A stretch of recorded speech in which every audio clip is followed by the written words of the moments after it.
মারা যাননি Khamenei junior, এবার এমনই দাবি করলেন খোদ মার্কিন প্রেসিডেন্ট ডোনাল্ড ট্রাম্প নিজেই। ইরানের নতুন সুপ্রিম লিডার মুজতাবা খামেনিকে ঘিরে যখন আন্তর্জাতিক অঙ্গনে নানা গুজব, জল্পনা আর রহস্য ঘুরপাক খাচ্ছে, তখন হঠাৎ করেই ট্রাম্পের একটি বক্তব্য পুরো বিষয়টিকে আবার নতুন করে আলোচনার কেন্দ্রে নিয়ে এসেছে। অনেকেই ধারণা করছিলেন হয়তো ইরানের এই শীর্ষ নেতাকে ঘিরে কোনো বড় ঘটনা ঘটে গেছে, কিন্তু ট্রাম্প নিজেই বলেছেন তিনি নিশ্চিত নন যে মুজতাবা খামেনি আদৌ মারা গেছেন কিনা।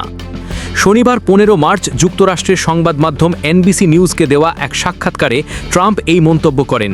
সাক্ষাৎকারে ইরানের সাম্প্রতিক রাজনৈতিক পরিস্থিতি নিয়ে প্রশ্ন করা হলে ট্রাম্প বলেন, আদৌ খামেনি জুনিয়র বেঁচে আছেন কিনা আমি জানি না, এখন পর্যন্ত কেউ তার উপস্থিতির প্রমাণ দিতে পারেনি।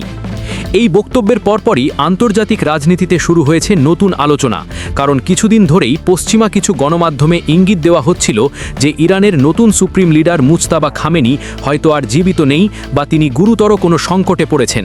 তবে এসব খবরের পক্ষে স্পষ্ট কোনো প্রমাণ কখনোই সামনে আসেনি। ট্রাম্পের বক্তব্যেও সেই অনিশ্চয়তার বিষয়টি স্পষ্ট হয়ে উঠেছে। তিনি সরাসরি কোনো নিশ্চিত তথ্য দেননি, বরং বলেছেন তিনি নিজেও নিশ্চিত নন। তার ভাষায়, শুনছি যে তিনি বেঁচে নেই, আর যদি বেঁচে থাকেন তাহলে নিজের দেশের স্বার্থে তার আত্মসমর্পণ করা উচিত। তবে বিশ্লেষকদের মতে ট্রাম্পের এই মন্তব্য রাজনৈতিক চাপ তৈরির একটি কৌশলও হতে পারে, কারণ ইরানকে ঘিরে যুক্তরাষ্ট্রের দীর্ঘদিনের কূটনৈতিক উত্তেজনা নতুন কিছু নয়।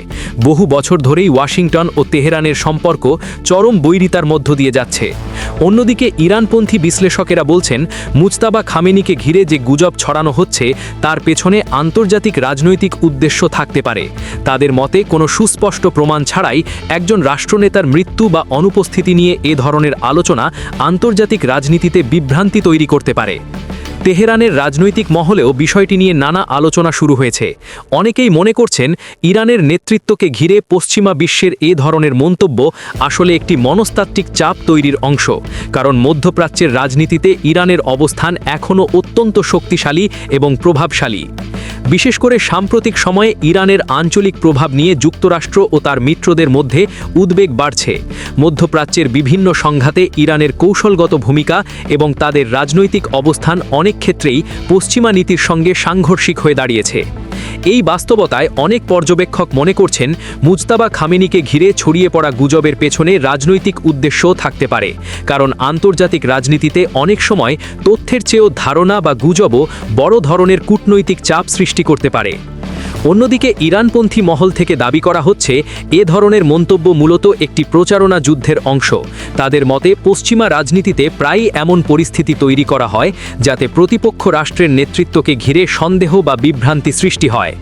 বিশ্লেষকেরা বলছেন ট্রাম্পের সাম্প্রতিক মন্তব্য আসলে সেই বিভ্রান্তিকেই আরও বাড়িয়ে দিয়েছে, কারণ তিনি একদিকে বলেছেন যে তিনি নিশ্চিত নন মুজতাবা খামেনি জীবিত কিনা, অন্যদিকে আবার তার আত্মসমর্পণের কথাও বলেছেন।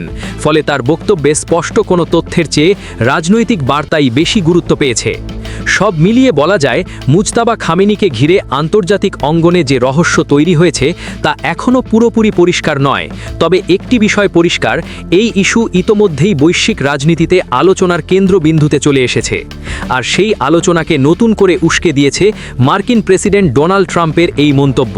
তিনি নিজেই যখন বলছেন যে নিশ্চিত নন মুজতাবা খামেনি মারা গেছেন কিনা, তখন স্বাভাবিকভাবেই প্রশ্ন উঠছে আসলে এই গুজবের উৎস কোথায় আর এর পেছনে কী ধরনের রাজনৈতিক সমীকরণ কাজ করছে। বিশ্ব রাজনীতির এই রহস্যময় পরিস্থিতিতে এখন সবার চোখ তেহরানের দিকেই, কারণ মুজতাবা খামেনিকে ঘিরে যে জল্পনা তৈরি হয়েছে তার চূড়ান্ত উত্তর হয়তো আসবে ইরান থেকেই। আর সেই উত্তর না আসা পর্যন্ত আন্তর্জাতিক রাজনীতিতে এই রহস্য যে আরও কিছুদিন আলোচনার কেন্দ্রেই থাকবে তা বলাই যায়।